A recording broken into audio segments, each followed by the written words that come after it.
आंख फूट जाए। तो जब इसका एक आंख फूटा तो गांव वालों का दुन्नू आंख फूट गया, और जब दुन्नू आंख फूट गया तो सब लोग नारा में गिर गिर के गांव भर सब। यही संसार की कथा है। यहाँ एक दूसरे को अच्छा बढ़ते हुए लोग नहीं देखना चाहते हैं, जबकि बाबा कहते हैं कि भाई हमारा शिष्य बनते हो तो सबका कल्याण करो। हम सबका कल्याण करते हैं। पानी बरसता है तो सभी के खेत में पानी बरसता है, सूर्य भगवान उगते हैं तो सभी के घर में रोशनी जाती है। इसलिए सबके ऊपर दया करो, जीव सेवा ही शिव सेवा है। और घर बैठे भजन करो और सबका भला करो, क्योंकि भला किसी का कर न सको तो बुरा किसी का मत करना। आप फूल नहीं बन सकते हो तो कांटे बन के मत रहना। इसलिए सबका भला करना सीखो, क्योंकि जब भला करोगे, परहित करोगे, तो परहित करना जब सीख जाओगे, एक दूसरे का उपकार करना सीख जाओगे, तो तुम्हारे लिए संसार में कोई चीज दुर्लभ नहीं है, वो बिना मांगे आपको मिल जाएगा। प्रमाण भगवान भी स्वतः मिल जाते हैं। इस भारत का जब गिद्ध जटायु, जो गिद्ध मांस खाने वाला पक्षी है, और जब उसने आंख से देखा कि उसके सामने सीता जी का हरण हो रहा है और रावण लेके जा रहा है, तो चोंच और पांख से रावण से लड़ गया। उस देश के हम लोग रहने वाले हैं। सिंह के रोवत देखी आकाश में, आंख के आगे न पाप सहिले। और रावण गिद्ध में का समता, पर छोचन पाखन से लड़ी गईले।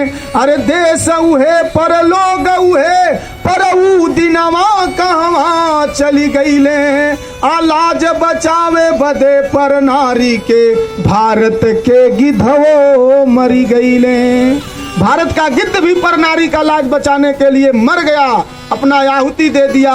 लेकिन आज हम लोग मानव हैं, शिव का शिष्य हैं, और हमारे सामने किसी कोई पानी के बिना तड़पता है, किसी को लोग कोई सताते हैं, तो हम लोग कहते हैं हम लोगों से क्या मतलब, हम लोगों से क्या मतलब।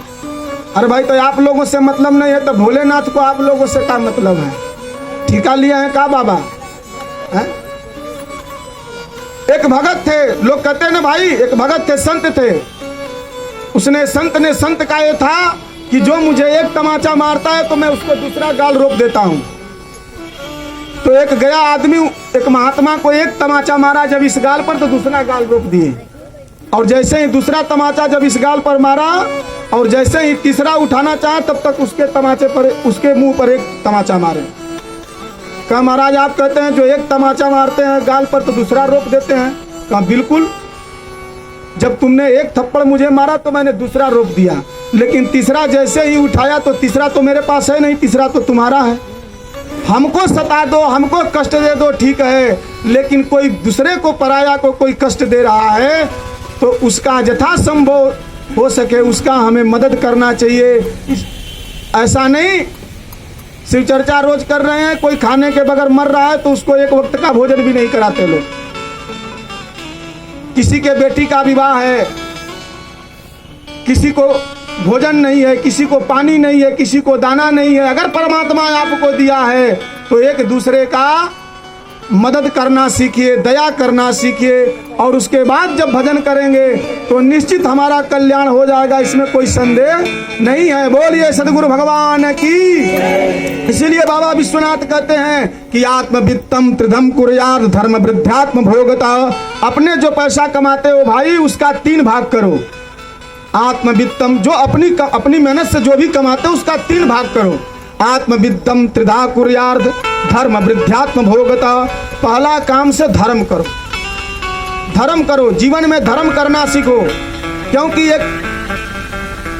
एक व्यक्ति की 4 पत्नियां थीं। जब उसका मौत आया तो उसने जाके पहली पत्नी से कहा मैं मरने वाला हूं, मेरे साथ तुम चलोगी ना? कहा नहीं महाराज, मैं नहीं जाऊंगा, मैं आपके पास नहीं जाऊंगा। अब तो मैं जान गई कि आप जा रहे हैं तो मैं अब दूसरा रास्ता देखूंगी, मैं आपके साथ क्यों जाऊं? दूसरी पत्नी के पास गया, कहा तुम तो मेरे साथ चलोगी? कहा नहीं महाराज, मैं भी नहीं चलूंगी। मैं तो केवल चौखट तक ही आपके साथ दूंगी, उसके आगे मैं नहीं जाऊंगी। घर के दरवाजे के सिवा उससे आगे मैं नहीं जाऊंगी। तीसरा पत्नी के पास गया, कहा तुम तो चलोगी, कहा जरूर चलेंगी, लेकिन शमशान तक, इससे ज्यादा मैं भी नहीं जाऊंगी। चौथा पत्नी के पास गया, जबकि वो जीवन भर तीनों पत्नियों को मानता था, जानता था, जो सबसे बड़ी पत्नी थी उससे कोई मतलब नहीं रखता था, कभी उसको याद नहीं करता था। लेकिन जब अंत में उसके पास गया, कहा महाराज हम तो तैयार हैं तुम्हारे साथ चलने के लिए, तुम ही ने हमें भुला दिया, तुम ही ने हमको कभी याद नहीं किया। ये कौन है? ये हम आप हैं। और चारों पत्नियां क्या हैं? पहली पत्नी धन है। ये धन जब हमको मरना जब होता है तो ये धन पहले जवाब दे देता है। धन आपका पास में रहेगा लेकिन आपको बचाएगा नहीं, आप अकेले जाएंगे, धन इसी तरह से पड़ा रह जाएगा। सारा रुपया पैसा रहेगा, डॉक्टर साहब जवाब दे देंगे तो घर में आके पड़ जाना है। धन पहले साथ छोड़ देता है। दूसरी वाली कौन है? जो ये घर में ब्याह करके लाते हैं, ये दूसरी वाली चौखट के सिवा आगे नहीं बढ़ने वाली। तीसरा भाई बंधु परिवार, जो संसार में अपना सब कुछ समय गवा देते हैं, भगवान का भजन नहीं करते, का टाइम नहीं, अभी हित गन आए हैं, तभी सखी आइल बनी, तनी साल भर पर तनी बतिया ले, सी चर्चा तो हो रे सोमार के होला, वो का जाए के बाटे। ये जो गांव घर के जो सखी सहेलर हैं, जो भाई बंधु हैं, ये तीसरी पत्नी शमशान तक जाएंगी। चौथा पत्नी जो भगवान है, जो परमात्मा है, वह जिसका कभी भजन नहीं करते हैं, जो शिव हैं, वो हमेशा तैयार रहते हैं कि मेरे पास आओ, मैं तुझे तरण तारण कर दूंगा, मैं तुमको भवसागर से पार कर दूंगा, बस एक बार मुझे अपना बना लो।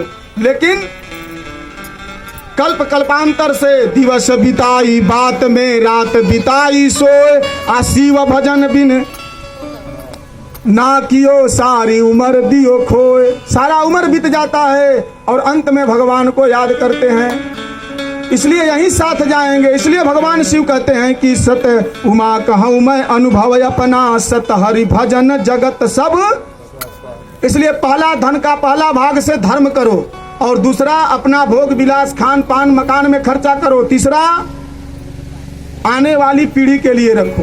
जो ऐसा करता है उसके जीवन में, उसके परिवार में कभी दरिद्रता और किसी बात की कमी नहीं रहती। और जो हाथ मंदिर में पूजा करता है, प्रार्थना करता है, उस हाथ से लाख गुना वह हाथ पवित्र होता है जो दूसरों की सेवा के लिए उठता है। और जब दूसरे की